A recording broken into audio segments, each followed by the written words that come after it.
Hello, everyone. I'm Greg Stevens, and I'm welcoming you to the Salina Media Connection discussion with John Baker. John's a candidate for Senate District 24.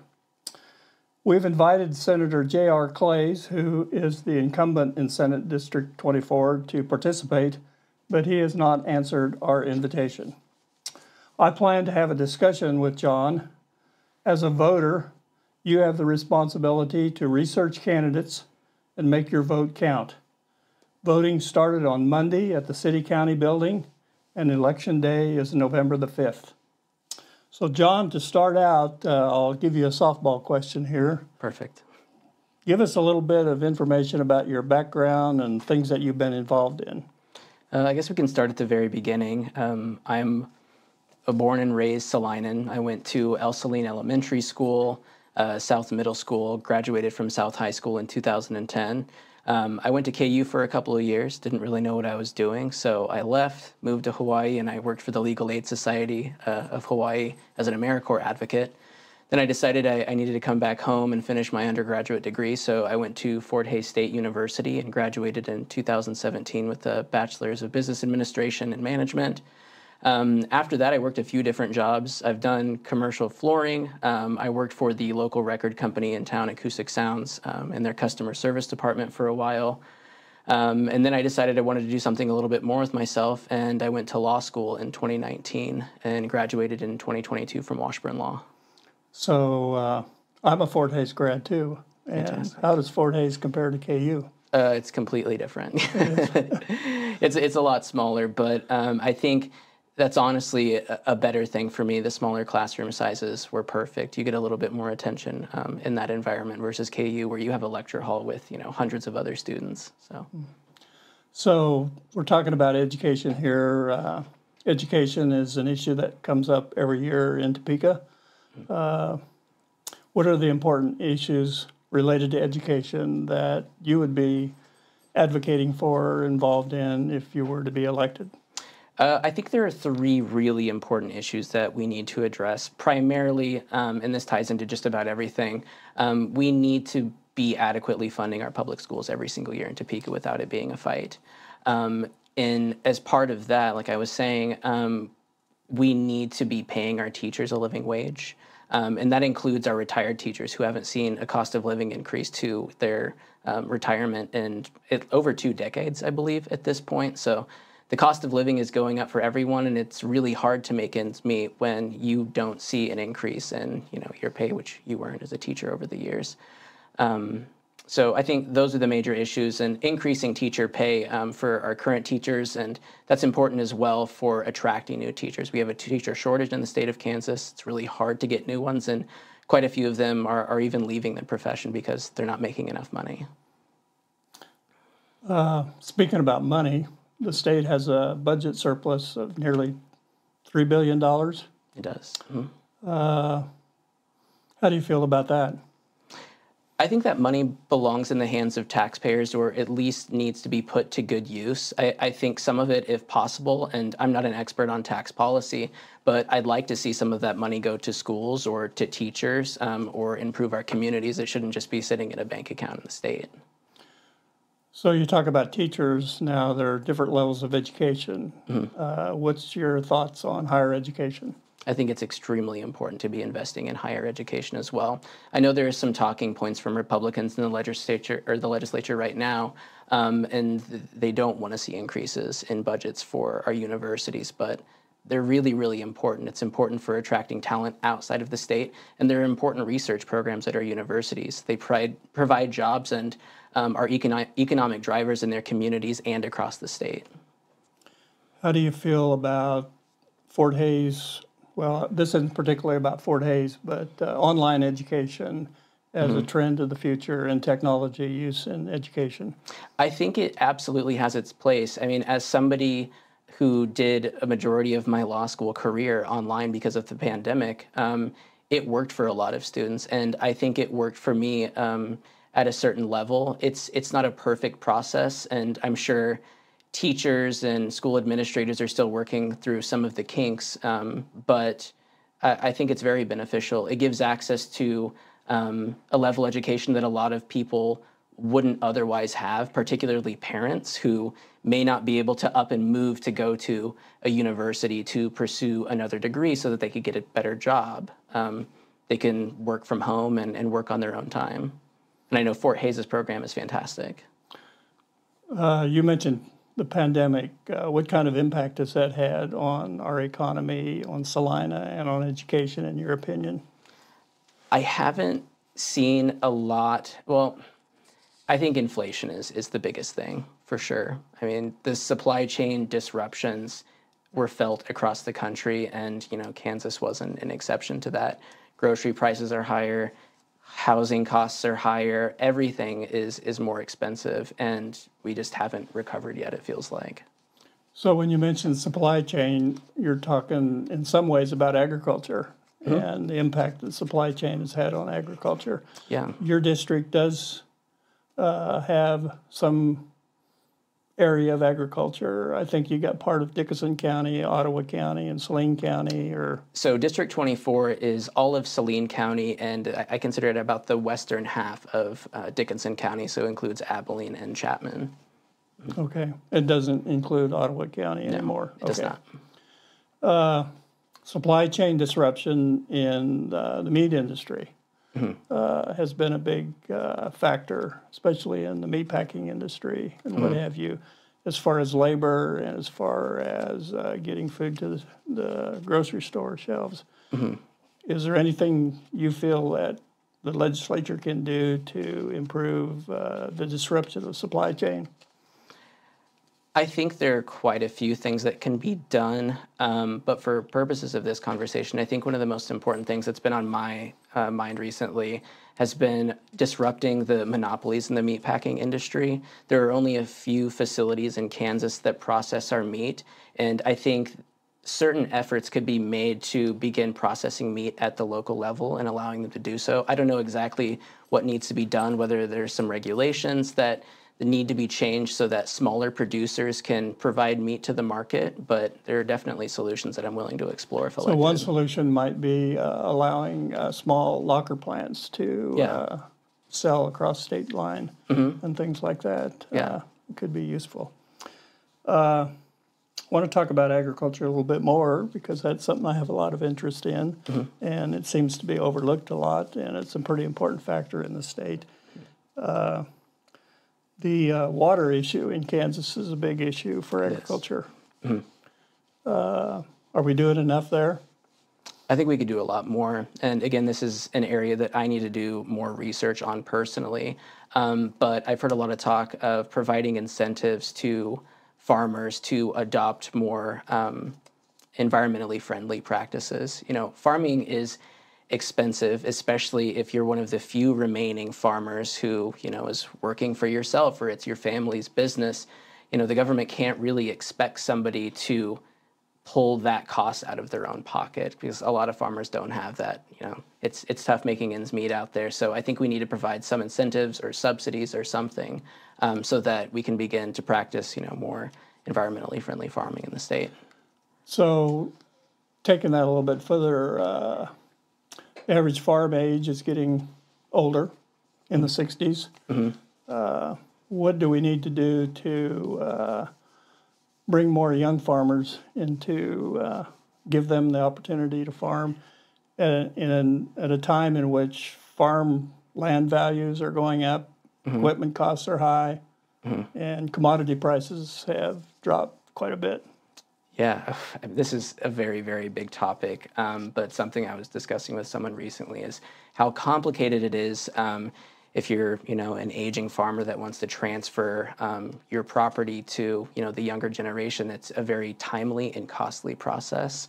I think we need to make it easier to make those transfers for people, to make it more enticing for young people to want to come out and do that.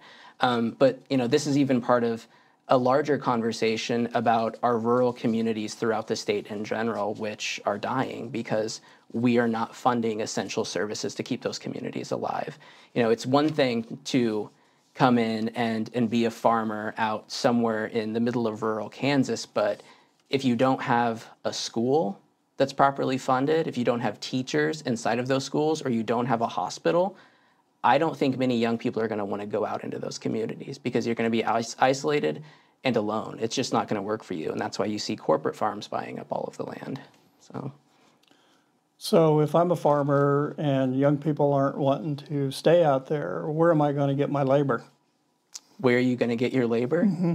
That's a great question. So how do you feel about immigration? I support immigration. I support lawful immigration.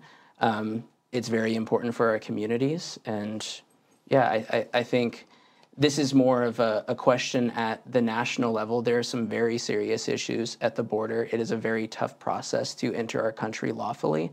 And so we need to make it easier or less painful for people to do so that they can come and work here, because that's what they want to do is work so that they can support their families and be beneficial members of our community. Mm-hmm.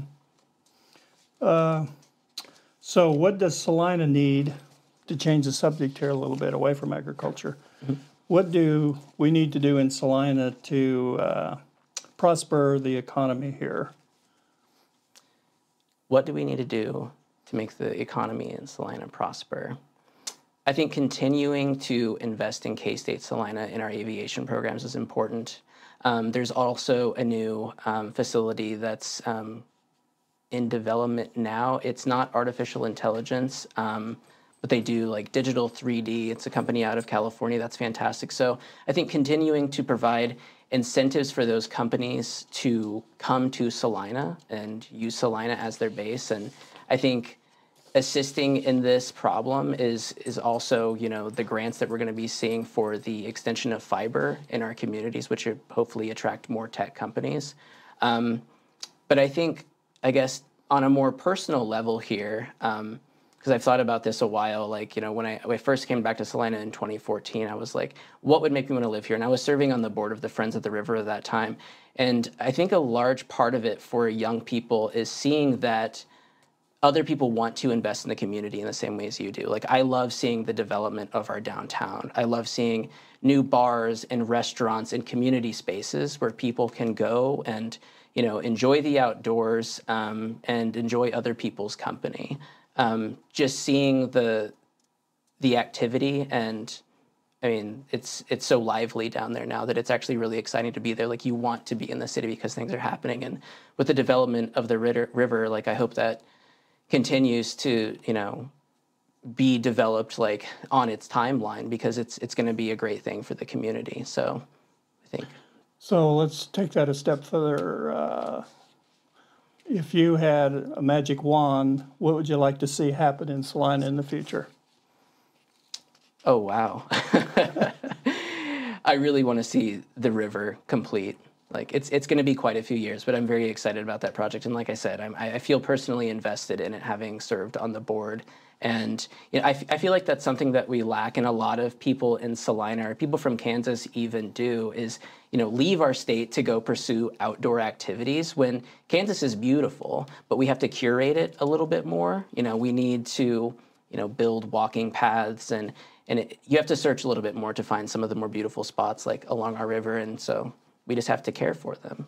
So I got a tough question for you now. How are we going to afford to pay for all that? Oh, I think it's already paid for with, it's a combination of local funds and federal funds with the Corps of Engineers.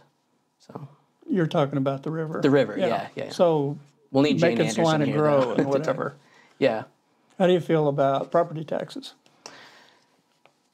This is another really difficult discussion. I don't want to see increases for taxes for working families in the state of Kansas, and our property taxes are relatively high here. I'd love to see a reduction, but when you talk about reducing property taxes, it's another conversation about you're also reducing funding for our schools, and I don't agree with that. This needs to be part of a broader conversation about revisions to our overall tax policy. We need to be exploring other ways to bring in more revenue, which could be taxing medical and recreational marijuana in our state. But yeah, basically this is all to say, like, we need additional funding sources, and we need to reevaluate like other incentives that the state provides or tax deductions that the state provides, so we can begin shifting monies to places that we need them. Okay, so you mentioned a little bit about taxes. Your opponent, J.R. Clays, had a bill introduced to eliminate sales taxes on firearms and ammunition. Yeah. Would you vote for that? I would not vote for that. What about food sales taxes? I would have liked to have seen that happen sooner rather than wait until January. Okay, so are we reducing the full amount of sales taxes on food in January, or is it just partial? It's going to zero in January. Going to zero, okay. Childcare is always an issue. Major issue, yes. Speak to that. We need to provide more subsidies. We need more facilities. I don't want to just focus on state facilities, though, or commercial facilities for childcare, but we need to be doing more for our local individual providers because they are so important, and that's especially for rural Kansas where we don't have larger centers for childcare. Childcare is extremely expensive. Like, I have friends who tell me that they spend, $1,000 to $2,000 per month for their children, and it's unsustainable and it's unaffordable, and we need to do something to expand existing programs and attract more people to that profession to provide more options for parents in the community.